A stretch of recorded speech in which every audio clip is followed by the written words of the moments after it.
मैं कोई विशेष व्यक्ति नहीं हूँ, मैं भी एक साधारण व्यक्ति हूँ। ग्रामीण पृष्ठभूमि का हूँ। अपने बैठने के लिए जो बोरा जिसको बोलते हैं वो लेकर मैं विद्यालय जाता था। अपने जो पठन की सामग्री किताबें थी वो झोला में लेकर हम लोग जाते थे और वहाँ ज़मीन पर बैठकर पढ़ते थे। सच मानिए, यकीन मानिए कि उतना आनंद आज के बच्चों को बेंच डेस्क पर बैठकर पढ़ने में नहीं मिलता होगा। मुझे लगा कि नहीं, मैं जिस काम के लिए बना हूँ वो काम मीडिया में करने के लिए नहीं है, वो काम प्राइमरी स्तर पे पढ़ाने के लिए नहीं है, बल्कि हायर एजुकेशन में पढ़ाने के लिए है। और हायर एजुकेशन जो फील्ड है वो मेरे मन के अनुकूल है, मेरी इच्छाओं के अनुकूल है, क्योंकि मेरी रुचि पढ़ने और पढ़ाने में। क्लास 1 से हमें संघर्ष करने की शिक्षा दी गई और उसी का परिणति है कि आज हम इस मुकाम पे हैं। मैं डॉक्टर राजीव कुमार लंगट सिंह महाविद्यालय मुजफ्फरपुर में के स्नातकोत्तर इतिहास विभाग में असिस्टेंट प्रोफेसर के पद पर कार्यरत हूँ। आज के इस कार्यक्रम के लिए, आज के इस इंटरव्यू के लिए, ये सक्सेस स्टोरी जो अमित जी बना रहे हैं आप सबों के बीच लाने के लिए, सबसे पहले मैं इस AM+ चैनल के इसको धन्यवाद देता हूं कि उन्होंने इस तरह का एक विचार रखा और उनको ये लगा कि मेरी जो सक्सेस स्टोरी है वो आम जन के बीच जानी चाहिए और आम जनता इससे प्रभावित होगी, हो सकता है उसे कुछ ऐसी शिक्षा मिले। तो इसके लिए मैं उन्हें विशेष तौर पे धन्यवाद देता हूँ। मैं इस स्टोरी के शुरुआत में मैं बताना चाहता हूँ कि आखिर किस तरह से मेरे जीवन की शुरुआत हुई और अपने पूरे संघर्ष के दिनों में, अपने प्रारंभिक जीवन से लेके पूरे संघर्ष करते हुए आज मैं जिस पद पे पहुँचा हूँ, इसके रास्ते में यह सफ़र बहुत आसान नहीं था। इस सफ़र में कुछ बाधाएं भी थीं, कुछ मनोरंजन भी था, कुछ बारीकियाँ थीं जो मुझे सीखना था और जो आज आप लोगों के बीच में शेयर करूँगा। तो ये सारी चीज़ों की चर्चा धीरे धीरे 1 by 1 स्टेप बाय स्टेप मैं आपके बीच अब करने जा रहा हूँ। सबसे पहले मैं आपको बता दूं कि मैं कोई विशेष व्यक्ति नहीं हूं, मैं भी एक साधारण व्यक्ति हूं, ग्रामीण पृष्ठभूमि का हूं। और जिस तरह से आप या हमारे स्टूडेंट आज ग्रामीण पृष्ठभूमि से हमारे बीच आ रहे हैं, मैं भी उन्हीं के बीच से हूं। मैं कोई अद्वितीय और किसी दूसरे ग्रह का बना हुआ व्यक्ति नहीं हूं, मैं भी अपने और आपके बीच का व्यक्ति हूं। उसी ग्रामीण परिवेश से आया हूँ जिस ग्रामीण परिवेश में आजकल प्राथमिक विद्यालय, मध्य विद्यालय है। मैं भी उसी प्राथमिक विद्यालय जो तुरकौलिया मोतिहारी ज़िले में, जो पूर्वी चंपारण ज़िले में तुरकौलिया एक ब्लॉक है, उसके मध्य विद्यालय से मैं पढ़ा हूँ। आपको जानकर आश्चर्य होगा कि मैं भी उस परिस्थिति में पढ़ा हूँ कि जब मैं प्राइमरी विद्यालय में था तो अपने बैठने के लिए जो बोरा जिसको बोलते हैं वो लेकर मैं विद्यालय जाता था। अपने जो पठन की सामग्री किताबें थी वो झोला में लेकर हम लोग जाते थे और वहाँ ज़मीन पर बैठकर पढ़ते थे। सच मानिए, यकीन मानिए कि उतना आनंद आज के बच्चों को बेंच डेस्क पर बैठकर पढ़ने में नहीं मिलता होगा। जितना मस्ती, जितना मनोरंजन, जितना आनंद। और सबसे बड़ी बात कि मैं धन्यवाद देता हूँ ऐसे शिक्षकों का, ऐसे गुरुजनों का जिन्होंने मुझे अच्छी शिक्षा दी, एक अच्छा प्लेटफॉर्म दिया जहाँ मुझे बहुत कुछ सीखने को मिला। और उस प्राथमिक विद्यालय में पढ़कर मुझे एक संघर्ष करने की, मैं इस चीज़ के लिए अभ्यस्त बना कि किस तरीके से संघर्ष किया जा सकता है। आजकल जो बहुत हाई प्रोफाइल पृष्ठभूमि के बच्चे हैं, बहुत हायर एजुकेशन ग्रहण करने के लिए या नॉर्मल प्राइमरी विद्यालय में भी, प्राइमरी एजुकेशन के लिए भी जिस हाई-फाई स्कूलों में वो पढ़ते हैं और जितना आसान ज़िंदगी उनको मिलता है, उनके माता पिता, उनके गुरुजन जितना आसान जीवन उनको उपलब्ध कराते हैं, मेरे समय ये जीवन उतना आसान नहीं था। और उस संघर्ष के दिनों में भी बचपन से, प्राइमरी जब क्लास 1 से हमें संघर्ष करने की शिक्षा दी गई और उसी का परिणति है कि आज हम इस मुकाम पे हैं। पहली कक्षा से लेके 5वीं कक्षा तक की पढ़ाई मैंने तुरकौलिया के मध्य विद्यालय से किया। 7वीं क्लास में पढ़ने के बाद मैं हाई स्कूल, जो तुरकौलिया हाई स्कूल, वहीं पे मेरे पिताजी पोस्टेड थे, श्री राजाराम उच्च विद्यालय तुरकौलिया पूर्वी चंपारण। वहीं से मैंने 7वीं से 10वीं तक की पढ़ाई की। यहाँ आपको लग सकता है कि मेरे पिताजी उस विद्यालय में शिक्षक थे तो मेरे लिए चीज़ें बहुत सरल रही होंगी, बहुत आसानी से नामांकन हुआ होगा, तो ऐसा बिल्कुल भी नहीं है। इसका कारण यह है कि वह विद्यालय जहाँ से मैंने हाई स्कूल पास किया है, पूरे ब्लॉक में उस समय इकलौता स्कूल था। और आप समझ सकते हैं कि एक ब्लॉक में जहाँ 12 से 15 पंचायत होता है, 15 पंचायत के बच्चों के बीच एक कंपटीशन के माध्यम से एक कहीं न कहीं उनके बीच कंपटीशन था कि किन बच्चों का एडमिशन होगा, और वहाँ से ही संघर्ष की शुरुआत होती है। और मैं पहली कक्षा से लेकर 10वीं कक्षा तक, आपको यह भी जानकर आश्चर्य होगा कि मैं जब क्लास 1 में था तब से मैं छात्रावास में रह रहा हूँ, और छात्रावास का जीवन ही मैं बिता रहा हूँ। जो आप आजकल जो हमारे जो आचार्यगण हैं और जो विद्यार्थियों के लिए 5 लक्षण बताते हैं, जिसमें कहते हैं अल्पाहारी, गृह त्यागी, तो मैं गृह त्यागी तब से हूँ जब मैं क्लास 1 में नामांकन लिया। उस समय से लेकर 10वीं तक मैं वहाँ पूर्वी चंपारण में पढ़ाई किया। उसके बाद 10वीं पास आउट होने के बाद मैं अपने बहुत अथक प्रयास करता था। मैथमेटिक्स में मेरी बड़ी रुचि थी, मेरे फादर मैथमेटिक्स के टीचर थे, तो उन्हीं के संसर्ग में, उनके सानिध्य में पढ़ने लिखने का मौका मिला। फिजिक्स और मैथमेटिक्स मैंने ठीक ठाक पढ़ाई किया, और उस समय मुझे 72% मार्क्स मैट्रिकुलेशन में आया था। ये कोई आज के समय, आज के परिदृश्य में आप देखेंगे, खासकर जो सीबीएसई के बच्चे हैं वो जिस तरीके से मार्क्स पा रहे हैं उसकी तुलना में देखेंगे तो 72% कोई बहुत ज़्यादा मार्क्स आपको नहीं दिखेगा। लेकिन उस विद्यालय में मैं सेकंड टॉपर था, और मैथमेटिक्स में आपको जानकर आश्चर्य होगा कि मुझे 97 मार्क्स था। मैथमेटिक्स में मेरी इतनी रुचि थी। आगे आकर मैं इसी लंगट सिंह महाविद्यालय में, जहाँ आज मैं पदस्थापित हूँ, वहीं इंटरमीडिएट में मैंने नामांकन लिया था। आईएससी फिजिक्स, केमिस्ट्री और मैथमेटिक्स से किया। लेकिन फिर उसके बाद मुझे एक सनक लगी कि नहीं, मुझे सिविल सेवा में जाना है। मैं बहुत सारे आपके चैनल पे बहुत सारे लोगों का इंटरव्यू देख रखा है, जिसमें लोगों ने बताया कि सिविल सेवा की उनको सनक चढ़ी थी और उन्होंने इसकी तैयारी शुरू की। मैं भी उससे इतर नहीं हूँ। मुझे भी लगा कि शायद मुझे सिविल सेवा में जाना चाहिए और वहाँ जाकर मैं समाज की बेहतर सेवा कर सकता हूँ। इसके लिए मैं चला भी था। तो वहीं पे एक टर्निंग पॉइंट जब था कि मैं फिजिक्स में, केमिस्ट्री, मैथमेटिक्स से आईएससी करने के बावजूद मैं हिस्ट्री की ओर मुड़ गया, और वहाँ हिस्ट्री में मैंने नामांकन लिया इसी लंगट सिंह महाविद्यालय में। और जो वर्तमान में इस महाविद्यालय के इतिहास विभाग के विभागाध्यक्ष है वो मेरे गुरुदेव हैं, उन्होंने मुझे पढ़ाया। और मैं सौभाग्यशाली हूँ कि जहाँ मैं जिस विभाग में आज पदस्थापित हूँ, वहाँ अभी हमारे ज्वाइन करने से पूर्व 4 शिक्षक थे, चारों ने मुझे कक्षा में पढ़ाया है, और आज मैं उनके साथ बैठा हूँ। ये मेरे लिए सौभाग्य की बात है। खैर, बहरहाल मैं आपको ये बता रहा था कि मैंने हिस्ट्री से ग्रेजुएशन किया। मैं हिस्ट्री में मेरी रुचि जगी थी, मैंने पढ़ा भी, कायदे से पढ़ा, लेकिन जितना मुकाम हासिल करना चाहिए था हिस्ट्री में उतना मैं नहीं कर पाया। तो उसके बाद क्या हुआ कि सोसाइटी में एक जो लांछन कहते हैं कि एक लोगों की जो प्रतिक्रियाएं शुरू होती है कि ये बच्चा साइंस में पढ़ने में बहुत अच्छा था, आर्ट्स खासकर हिस्ट्री लेकर इसने अपना जीवन बर्बाद कर दिया, और उस तरीके से एक नफ़रत धीरे धीरे, नफ़रत तो प्रॉपर वर्ड नहीं है, लेकिन आप कहें कि लोगों के कहीं ना कहीं आप इसमें आ गए थे कि आपको लग रहा था लोगों को कि शायद ये डिस्ट्रैक्ट हो गया है, जो जिस ट्रैक पे इसको होना चाहिए था वहाँ से डेविएट हो गया है। लेकिन ग्रेजुएशन होने के बाद फिर से मैं अपने सिविल सेवा की तैयारी की अपनी धुन में लगा रहा। मैं भी दिल्ली गया था। दिल्ली के जो गांधी विहार, जो ये नेहरू विहार और बत्रा, ये सब जो तमाम जो जगह है, मुखर्जी नगर जो इसका गढ़ है, आईएएस बनने वाले छात्र प्रिपरेशन के लिए जाते हैं, तो उसी के बगल में एक मोहल्ला है गांधी विहार। उस गांधी विहार में मैं गया, रहा 6 महीने तक मैं वहाँ रहा था। लेकिन पता नहीं क्यों आपको बहुत सारे लोग वहाँ जाते हैं, सिविल की तैयारी में उनकी रुचि जगती है, पढ़ते हैं, आईएएस बनते भी हैं, आईपीएस बनते हैं, लेकिन सच मानिए कि उस पूरे दिल्ली में मुझे कहीं मन नहीं लगा। मुझे बिल्कुल भी वहाँ का माहौल, वहाँ का वातावरण बिल्कुल भी नहीं जचा। मुझे लगा कि शायद दिल्ली में रहकर प्रिपरेशन करना मेरे लिए ठीक नहीं है।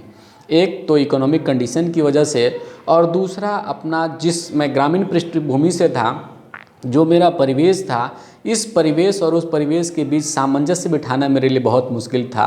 मैं उसमें सामंजस्य नहीं बिठा सका, और मुझे लगा कि शायद अब मुझे दिल्ली छोड़कर वापस चले जाना चाहिए। तो मैं उसके बाद अब बनारस हिंदू यूनिवर्सिटी में पीजी के लिए मैंने एंट्रेंस दिया, और मैं 9th रैंक था मेरा ऑल ओवर इंडिया में। मैं वहाँ पे सिलेक्शन पाया, और फाइनली मैं एमए हिस्ट्री में एडमिशन लिया। मॉडर्न इंडियन हिस्ट्री से मैंने वहाँ से पीजी पास आउट किया। 74, बस 1%। कई लोग, मेरे मित्रों को मुझसे ज़्यादा मलाल रहा कि अगर आपको 1% और होता तो डिस्टिंक्शन मार्क्स होता, लेकिन खैर मुझे इस बात का कभी अफसोस नहीं रहा। और वहाँ हमारे तमाम जो उस समय विभाग के विभागाध्यक्ष थे, और जो दूसरे गुरुजन थे खासकर ध्रुव कुमार सिंह जिन्होंने मुझे पढ़ाया, मालविका पांडे मैडम ने पढ़ाया, मालविका रंजन मैडम ने पढ़ाया, मेरे पीएचडी सुपरवाइज़र प्रोफेसर रंजना शील मैडम ने पढ़ाया। इन लोगों के सानिध्य में मुझे इतिहास की एक समझदारी, एक गहरी समझ जो कहते हैं इतिहास की, वो समझ विकसित हुई और मेरी रुचि उसमें इतनी बढ़ने लगी, इतनी बढ़ी कि मैं सिविल सेवा की तैयारी छोड़कर अब प्रोफेसर बनने की तैयारी में लग गया। मुझे लगता था वहाँ से ये दिमाग में चेंज आया मेरे, और मुझे लगा कि शायद अब सिविल सेवा की तैयारी नहीं करके मुझे असिस्टेंट प्रोफेसर बनना चाहिए, एकेडमिक फील्ड में जाना चाहिए। वहाँ जाकर मैं समाज की ज़्यादा बेहतर और अच्छे तरीके से सेवा कर सकता हूँ। वहाँ पर मैंने जाकर ये कार्य शुरू किया। पीजी कंप्लीट हुआ 2011 में, और उसी समय 2011 में ही पीजी के जस्ट बाद ही मैं पीएचडी में वहाँ इनरोल्ड हो गया। 2011 से 2015 तक 4 वर्षों तक मैंने अपने पीएचडी का कार्य सुचारू रूप से किया। इसी बीच मैं जेआरएफ भी क्वालिफाई किया था। जेआरएफ का फेलोशिप मिलता रहा, तो इकोनॉमिकली एक पक्ष मेरा मजबूत हो गया था और मुझे लग रहा था कि शायद अब इसमें ज़्यादा अच्छा करियर है। मैं ये कर भी रहा था। इसी बीच बिहार में जो प्राइमरी टीचर की वैकेंसी आई, उस प्राइमरी टीचर की वैकेंसी मैंने अप्लाई कर रखा था। Primary, middle school, high school, +2 चारों सेक्शन मैंने इम्तहान दिया। टीईटी परीक्षा चारों का मैंने पास किया। अब मेरी इच्छा थी कि ठीक है, मैं +2 में एटलीस्ट टीचर बन जाऊंगा। आपको जानकर आश्चर्य होगा कि 150 में 116 मार्क्स मुझे आए थे। अच्छा हमने परफॉर्म किया था उसमें, लेकिन मैं +2 में टीचर नहीं बन सका। क्यों नहीं बना? क्योंकि मेरे पास बीएड की डिग्री नहीं थी, और पीजीटी के लिए आपके पास बीएड की डिग्री होना अनिवार्य था। इस डिग्री के नहीं होने की वजह से मुझे प्राइमरी स्कूल ज्वाइन करना पड़ा। मुजफ्फरपुर में झापहा के पास एक महमूदपुर जगह है, उस महमूदपुर मिडिल स्कूल में 6 महीने तक मैंने बतौर प्राथमिक विद्यालय में शिक्षक के पद पर कार्य किया। लेकिन वहाँ मुझे लगा कि शायद मैंने जो शिक्षा ग्रहण किया है और बच्चों के बीच एक बड़ा गैप मुझे नज़र आता था। मैं जितनी शिक्षा या जिस स्तर की शिक्षा उनको देना चाहता था, वो परिवेश ऐसा नहीं था। वो बच्चे उस तरह, या हो सकता है मेरी कमी रही हो कि मैं बच्चों के अनुकूल शिक्षा नहीं दे पाया, तो एक कमी रह गई। और मुझे लगा कि शायद मैं जिस प्रोफेशन के लिए आया था, जिस उद्देश्य से यहाँ आया था, वो पूरा नहीं हो रहा है। तो 6 महीने की सेवा के बाद ही मैंने अपने पद से त्यागपत्र दे दिया, बिना कोई दूसरी नौकरी पाए हुए। ये एक, कई लोगों ने कहा कि नहीं रिस्क है, आपको ये ऐसा नहीं करना चाहिए था कि मिली हुई नौकरी आपने छोड़ दिया। लेकिन मैंने कहा चूँकि ये जो मेरी जो मनः स्थिति है और जो बच्चों को जितनी शिक्षा, जिस स्तर की शिक्षा देनी चाहिए थी, उसमें मैं अपने आप को सफल नहीं पाता हूँ। इस उद्देश्य से मैंने इस नौकरी से पद त्याग दे दिया। इसके कुछ दिनों के बाद, करीब 6 महीने के बाद, प्रसार भारती की वैकेंसी के तहत मेरी नियुक्ति हो गई ड्यूटी ऑफिसर के पद पर। इस पद पर मैं दूरदर्शन लखनऊ में अपने पद पर कार्यरत था ड्यूटी अफसर के रूप में, और 5 वर्षों तक मैंने वहाँ इस पद पर कार्य किया। इस बीच ड्यूटी रूम की तमाम जिम्मेदारियाँ, वहाँ प्रेजेंटेशन एक सेक्शन होता था कि 24 आवर्स चैनल पर क्या टेलीकास्ट होगा। वहाँ के जो प्रोग्राम प्रमुख, कार्यक्रम प्रमुख श्रीमती रमा अरुण त्रिवेदी, उनको मेरे ऊपर बहुत भरोसा था। उनको लगा कि यह व्यक्ति है जो चैनल के लिए अच्छा काम कर सकता है, तो उन्होंने मुझे बहुत सारे दायित्व दिए। और मैं अपनी तारीफ़ नहीं करूँगा, आप कभी अमित जी संभव हो तो उस चैनल पे जाइए, वहाँ आप पता कर सकते हैं दूरदर्शन लखनऊ में, या यूट्यूब पे तमाम मेरे प्रोड्यूस किए हुए प्रोग्राम हैं, आप उसको देख सकते हैं कि मैंने बड़ी तत्परता से, बड़ी जिम्मेदारी से इस कार्यक्रम अपने दायित्वों का निर्वाह किया। मुख्यमंत्री के कार्यक्रमों की आउटडोर ओबी वैन जो रिकॉर्डिंग होती है वो किया। शिक्षक दिवस के अवसर पर जो तमाम शिक्षकों को सम्मानित करने का कार्य उत्तर प्रदेश सरकार ने किया, उसकी कवरेज मैंने किया है। पंचायती राज सरकार के जो कार्यक्रम था उसका मैंने कवरेज किया है। प्रधानमंत्री के कार्यक्रम के कवरेज में मैंने अपनी हिस्सेदारी निभाई है। तो इस तरीके से उसमें रमा मैडम जो वहाँ प्रोग्राम हेड थी, उन्होंने बहुत भरोसा किया मेरे ऊपर, और मैंने पूरी तत्परता से उन सारे कार्यों को किया है। इतना ही नहीं, आप कई जो गुरु हैं, जो कमलेश भाई हैं गुजरात के, जो दाजी के नाम से फेमस है, मैंने उनका इंटरव्यू किया है। सुधांशु जी महाराज जो हैं, उनका इंटरव्यू हमने किया है। तो इस तरीके से एक बड़ा एक्सपोजर मिला उस चैनल में मुझे काम करके, बहुत कुछ सीखने का अवसर मिला। लेकिन अब आप कहेंगे कि भाई जब इतना अच्छा काम आप दूरदर्शन में कर रहे थे, फिर अचानक से क्या हुआ कि आप इस प्रोफेशन में आए?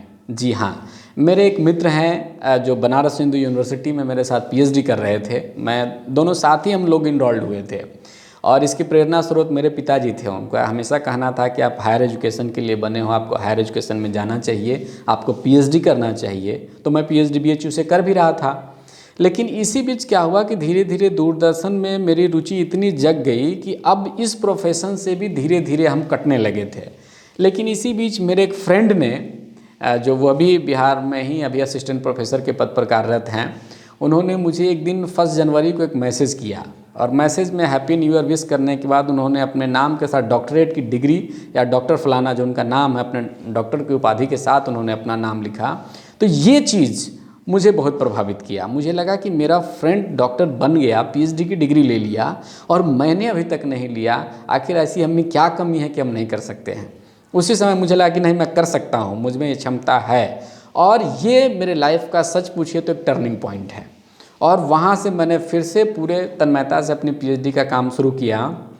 मैं जो बिहार विधानसभा में महिला विधायक है, उन महिला विधायकों के बारे में मैंने अपना रिसर्च किया है। अमित जी, कभी आपको मैं दिखाऊंगा अपना पीएचडी थीसिस। आप देखेंगे जो मेरे एक्सपर्ट थे जिन्होंने हमारे पीएचडी की डिग्री को ये अप्रूव किया है, एग्जामिन किया है, उन्होंने एक्सीलेंट दिया है। इतना अच्छा वर्क, उन्होंने बहुत तारीफ़ किया और कहा कि बहुत लंबे समय के बाद मेरे पास ऐसी पीएचडी थीसिस आई है जिस थीसिस को मैं अपने पूरे ईमानदारी से एक्सीलेंट दे रहा हूँ। इतना अच्छा इन्होंने परफॉर्म किया है। जो प्लेगरिज्म, एंटी प्लेगरिज्म आया है, जो टेस्ट हुआ उसमें 0% कि कहीं से कोई मैच नहीं, पूरी तरह से शुद्ध रूप से अपना किया हुआ कार्य, इस तरह की सर्टिफिकेट हमारे पास है। मैं आपको दिखाऊंगा इस प्रोग्राम के बाद, आप देखिएगा। बहुत बेहतरीन, इतना अच्छा खुश हुए थे उससे। और उसमें जितनी महिला विधायक थी यहाँ, उन सबों के बारे में मैंने पूरी ईमानदारी से बिहार विधानसभा के जो लाइब्रेरी है उससे हमने डाटा कलेक्ट किया। उसके लिए जो बिहार में अभिलेख भवन, अभिलेखागार है, उस अभिलेखागार से डेटा कलेक्ट किया। बहुत सारी महिला विधायकों का इंटरव्यू हमने लिया और इस तरीके से उस रिसर्च को मैंने एक अपने मुकाम तक पहुंचाया और फाइनली वो रिसर्च कंप्लीट हुआ। अब मेरे पास फिर से करियर के 2 रास्ते थे। एक जहां मैं ऑलरेडी मीडिया में काम कर रहा था, इलेक्ट्रॉनिक मीडिया में, और दूसरा मेरे पास ऑप्शन ये था कि मैं अपने इस प्रोफेशन को चुनूं जिसके प्रेरणा स्रोत मेरे पिताजी हैं और मेरी दिली ख्वाहिश जो सिविल सेवा में मतलब जाने की पहले थी, जो बाद में चेंज हो गया। तो यहाँ से मेरी दिली ख्वाहिश थी कि मैं असिस्टेंट प्रोफेसर के पद पे जाऊँ और ये ख्वाब मेरा पूरा हुआ जब बिहार लोक सेवा आयोग के माध्यम से असिस्टेंट प्रोफेसर की बहाली की प्रक्रिया हुई। उस प्रक्रिया, ये 2014 में प्रक्रिया शुरू हुई थी। सारे फेज को पार करने के बाद इंटरव्यू हुआ और उसके बाद फाइनली जो लिस्ट आया था उस लिस्ट में मेरा सिलेक्शन हो गया। तो जिस मुकाम के लिए मैं चला था, जो मेरा उद्देश्य था कि मैं शिक्षा वितरण करूंगा और बच्चों को शिक्षा देकर समाज की सेवा करूंगा, फाइनली मैं उस मुकाम को पाया। और इसके रास्ते आपने देखा कि कैसे मैंने प्राइमरी स्तर पे मैंने शिक्षा देने का कार्य किया, मीडिया में मैंने काम किया और फिर इस पद पे मैं आ गया। तो कई सारे जो है डेविएशन इस रास्ते में रहे हैं और कुछ चीज़ें जो मैं बताना भूल गया हूँ, मैं आपको उस प्रसंगवश उसकी भी मैं चर्चा करता हूँ कि सिविल सेवा की जब सनक थी तो मैंने बिहार लोक सेवा आयोग का, यहाँ भी मैं साक्षात्कार तक पहुँचा था। उत्तर प्रदेश लोक सेवा आयोग का मैंने इंटरव्यू लिखा, ये मेंस एग्ज़ाम लिखा था। झारखंड लोक सेवा आयोग का इम्तहान मैंने दिया। तो इस तरीके से एक समय था, एक जुनून था मेरे अंदर कि नहीं, मुझे इस सेवा में जाना है। लेकिन जिस चीज़ की चर्चा आप कर रहे थे अमित जी, की टर्निंग पॉइंट लाइफ में होता है कि आदमी अब उसके बाद अपना लक्ष्य उसका बदलता है। उसको लगता है कि शायद सही दिशा, सही जगह क्या है। सच पूछिए तो आदमी को जैसे जैसे एक्सपीरियंस मिलता है, जीवन का एक्सपोजर मिलता है डिफरेंट डिपार्टमेंट्स का, डिफरेंट फील्ड का, तब वो फाइनली इस स्टेज में होता है कि वो किसी निर्णय पे पहुंच सके कि क्या उसके लिए बेहतर है। और इन सारे रास्तों पे जाने के बाद मुझे लगा कि नहीं, मैं जिस काम के लिए बना हूँ वो काम मीडिया में करने के लिए नहीं है, वो काम प्राइमरी स्तर पे पढ़ाने के लिए नहीं है, बल्कि हायर एजुकेशन में पढ़ाने के लिए है। और हायर एजुकेशन जो फील्ड है वो मेरे मन के अनुकूल है, मेरी इच्छाओं के अनुकूल है, चूँकि मेरी रुचि पढ़ने और पढ़ाने में है। मैं आपको बताऊं कि जिस समय ग्रेजुएशन में मैं पढ़ रहा था उस समय भी मैं कोचिंग, आप जाएंगे मुजफ्फरपुर शहर में अखाड़ा घाट के पास एक कोचिंग व्हाइट स्टार कोचिंग, मैं वहाँ पढ़ाता था और मैं अपने परिवार की मुखालफत करके पढ़ाता था। मेरे परिवारीजन इसके लिए पक्षधर नहीं थे, मेरे पिताजी इसके साफ खिलाफ थे। उनका कहना था कि किसी भी कोचिंग में प्राइवेट, ये समय आपके पढ़ने का है, पढ़ाने का नहीं है, आपको पढ़ना चाहिए। लेकिन पठन पाठन से हमारी रुचि इतनी थी कि मैं उस दौरान भी पढ़ाता था। बाद में जब मैं बनारस हिंदू यूनिवर्सिटी से पीएचडी कर रहा था उस समय भी जब मौका मिला मैं स्नातक के बच्चों को, प्रथम खंड द्वितीय खंड के बच्चों को मैं वहाँ पढ़ाता था। तो एक प्रॉपर एक्सपोजर मिलने के बाद मुझे लगा कि नहीं, इस फील्ड में मेरा करियर बेहतर है और इस फील्ड में मैं बेहतर कर सकता हूँ। फाइनली मैं उस चीज़ को चुना और यहाँ पर आ गया। और यहाँ आने के बाद भी जो मेरे कॉलेज के प्राचार्य हैं प्रोफेसर ओपी राय सर, उन्होंने भी मेरे ऊपर भरोसा जताया, मेरे विभागाध्यक्ष ने भरोसा जताया। मैं अपने विभाग में एडमिशन इंचार्ज हूँ, तमाम एडमिशन को मैं देखता हूँ।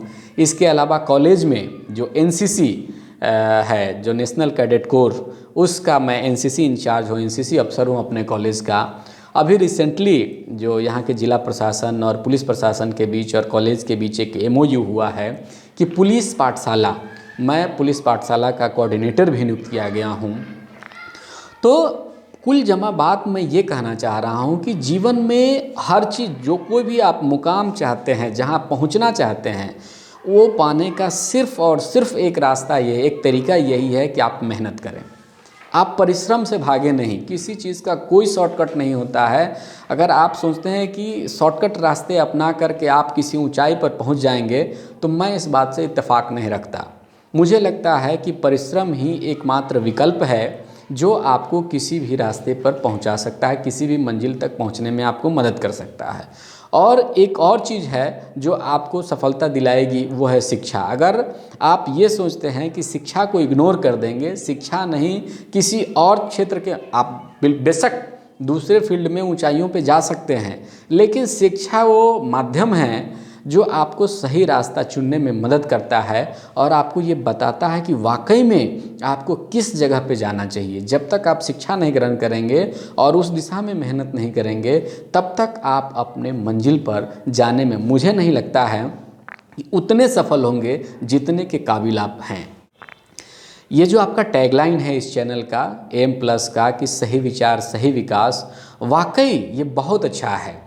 और ये हर चीज़ का ना एक टैगलाइन होता है, वो टैगलाइन उसकी सफलता वो बताता है कि वो उसका उद्देश्य क्या है, वो किस दिशा में काम कर रहा है। और यह टैगलाइन वाकई में बहुत ही अच्छा है और यही बताता है कि आपके विचार कितने उत्तम हैं और आप कितना अच्छा काम कर रहे हैं। समाज सेवा सिर्फ मैं ही नहीं कर रहा हूँ, बच्चों को शिक्षा दे रहा हूँ, सच में हमसे ज़्यादा बेहतर समाज सेवा आप कर रहे हो कि आप इन सारी चीज़ों को जनता तक पहुँचा रहे हो।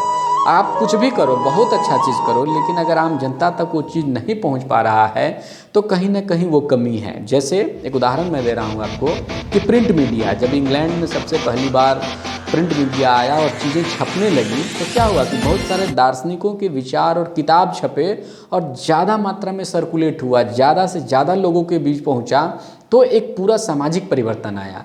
तो अपने समाज में सकारात्मक परिवर्तन तभी आ सकता है जब सही विचार रखें, तभी सही दिशा में विकास होगा। और ये बहुत अच्छा टैगलाइन है आपका और मैं चाहूँगा कि आप इस दिशा में सदैव तत्परता से कार्य करते रहें। और मैं शुभकामना देता हूं कि आपका चैनल दिन दूनी रात चौगुनी तरक्की करता रहे और ऐसे ही समाज में परिवर्तन और सकारात्मक परिवर्तन, विकास की बातें करता रहे। धन्यवाद।